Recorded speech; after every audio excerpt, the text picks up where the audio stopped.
The following is a short story I wrote 20 years ago. 20 years. It still haunts me, and it's still pertinent. I hope you like it.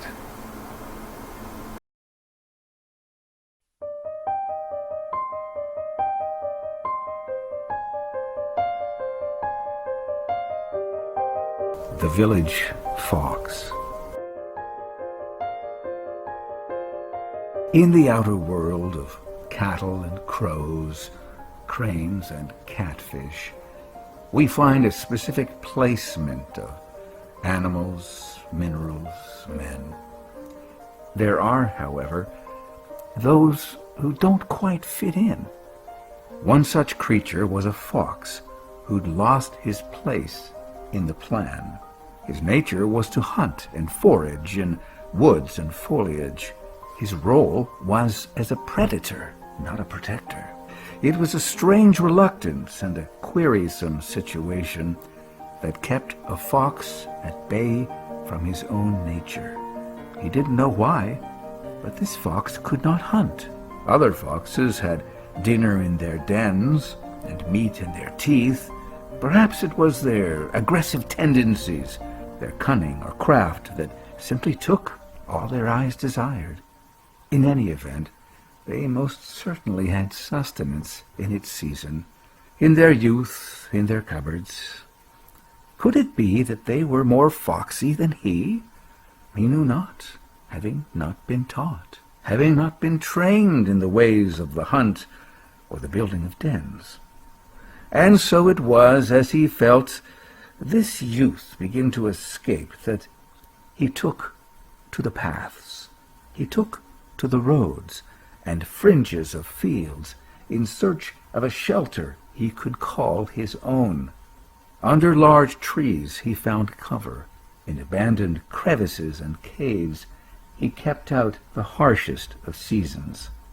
On occasion he had met with men's leftovers and had meat. His belly was full till the next hunger. Oh, he had heard of townsfolk living in villages. Such ground was not entirely new to him, but especially dangerous to a fox is the presence of humans, the presence of sport. Yet he was evidently not much fox. Perhaps he could settle here, among them, in a savagery that smiles. So today, with his best paw forward, he stepped from thicket to pavement. It was stony and sharp, gray, and no longer green. Ahead there were cottages, carts, and men carrying all manner of things for their cupboards. The men of the village must have been preoccupied with their business and sport as he walked among them unnoticed. The town square was a delight and a distraction. It provided no cover, and yet it seemed he needed none among the commuters and shopkeepers. After a fashion, he came upon a building half as tall as a tree and many times as wide. It stood planted beside both a stream and an impressive length of graveled road. A sign in the front window read, "Help wanted." Wanting for a little help himself, the fox reasoned, perhaps they could help each other. Neither aided nor hindered, he sallied forth, brushed back his furry chin, and approached the door. Having in his journeys acquired some rudimentary skill and display of knowledge, the fox was hired. He would hold a supervisory position in the large building in the small village. His pay was a pouch of grain a day. Being naturally thrifty and having no reason to squander, he saved much grain and traded some for lodging. He found a ready-made shelter in the form of an empty tool shed in the backyard of a kindly villager. Some townsfolk, though, who also worked in the large building, did not take to such an obvious stranger alongside them, especially in his watchful role. Days in the large building and nights in the tiny shed led to weeks and months, and eventually a year. He would become less and less noticed. Villagers often came to the building for supplies or simply to watch the millstone turn. Late one afternoon, in the middle of the crowd, the fox noticed someone new. A slender hen, unescorted and unveiled, wandered past him. Was this delicious hen alone, far from a cupboard, far from a den, far from the comings and goings of men? He remembered the times he'd enjoyed the scraps and samples of men, and had found rest from his labors and foragings for food, so he introduced himself. And it happened. He and the hen had met.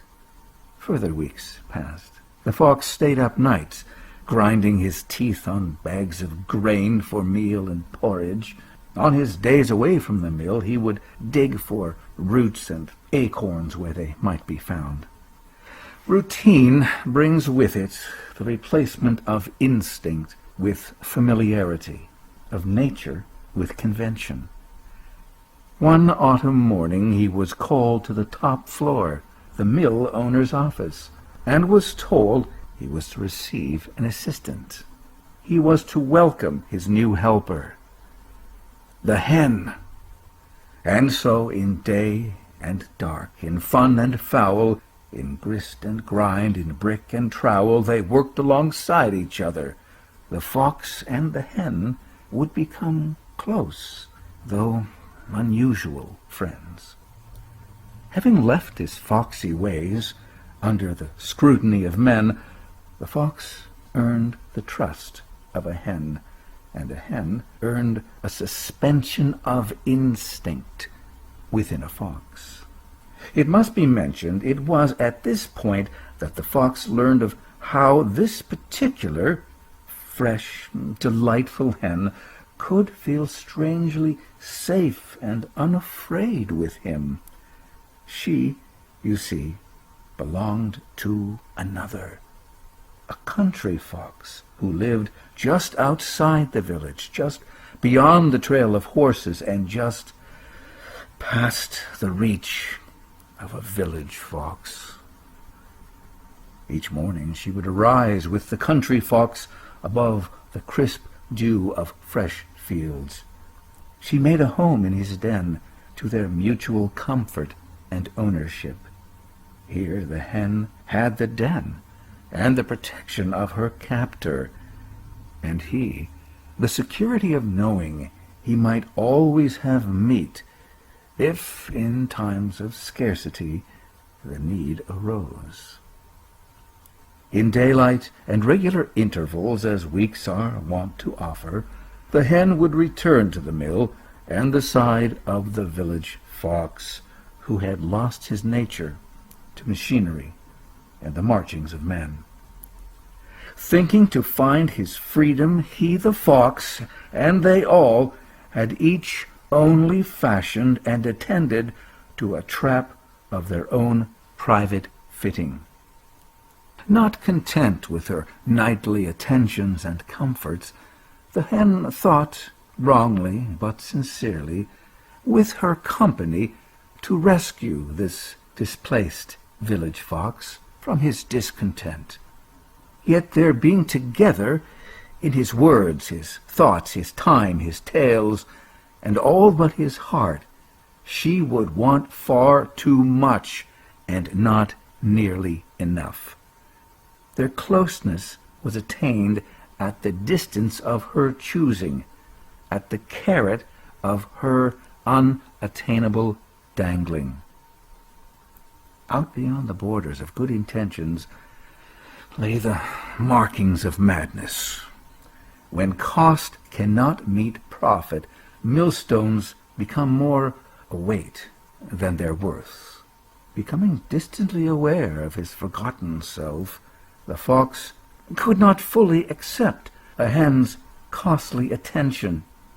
One cannot be true to both fox and fowl in the same house.